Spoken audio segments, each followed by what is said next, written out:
L'autre option qu'on va vous parler pour les utilisateurs pro, c'est l'option de création de groupe. La création de groupe va servir principalement quand on part en randonnée, puis on veut savoir chaque membre du groupe à quel endroit il se situe dans la randonnée. S'il n'y en a pas un qui est en trouble, etc., on va être capable de le voir. Cependant, encore une fois, pour voir convenablement, ça prend du réseau cellulaire. Le pourquoi de la chose, oui, le GPS peut quand même nous envoyer l'information, le GPS du cellulaire. Cependant, ça ne marche pas par réseau satellitaire l'application parce que là, l'application ne sera pas du même coup, là. Donc, ça marche avec le réseau cellulaire. En cliquant sur l'option « Groupe », on peut soit créer un groupe, disons que je fais un petit groupe pour l'instant, je l'appelle « Test », et je fais « Sauvegarde ». Là, je viens de créer un groupe « Test » et là, je peux ajouter des membres en utilisant le courriel du membre selon l'identification lors de l'achat de la vignette. Vous avez dû rentrer votre courriel et votre mot de passe. C'est la même interface qu'il utilise, donc vous devez avoir le même courriel et le même mot de passe pour avoir accès à envoyer des invitations aux autres membres du groupe. Donc, on voit ici qu'on a juste un membre, c'est moi. Comme je mentionnais, le courriel est super important avec votre courriel et votre mot de passe de connexion de la vignette.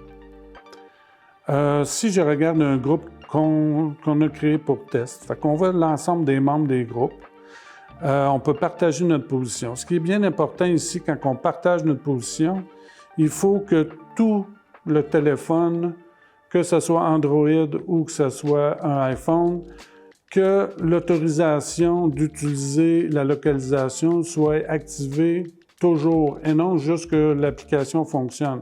Parce que notre localisation va continuer à fonctionner à plan arrière. Donc, lors de l'installation de iQuad et iQuad Pro, il faut dire oui à tout.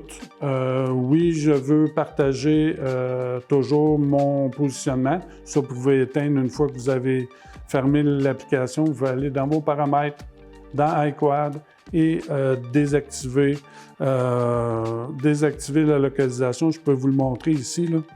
Disons que je m'en vais dans mes paramètres. Je cherche et je trouve iQuad. Ça s'en vient. Je m'en viens ici dans iQuad. Je clique sur iQuad et c'est ici l'emplacement qu'il soit. Il faut aussi que les mouvements physiques soient enregistrés.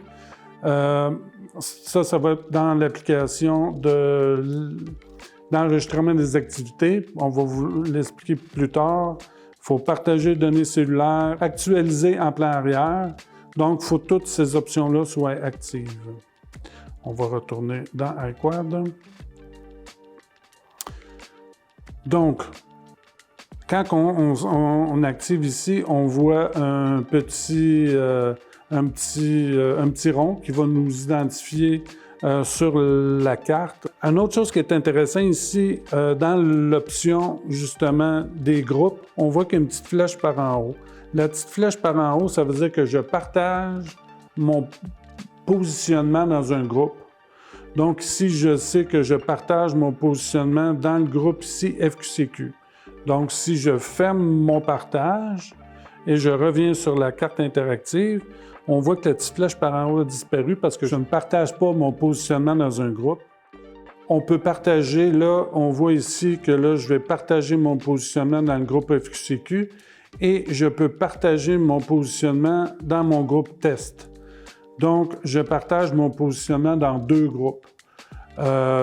Éventuellement, dans les mises à jour, on va voir qu'il va y avoir un petit identifiant à côté des groupes pour savoir dans quel groupe que je partage mon positionnement, sans être obligé de cliquer sur chaque groupe et dire « Non, ce groupe-là est terminé, je ne veux plus partager mon positionnement » ou dans mon groupe test que j'ai créé tantôt, je ne veux pas partager mon positionnement et en bas, je peux quitter le groupe.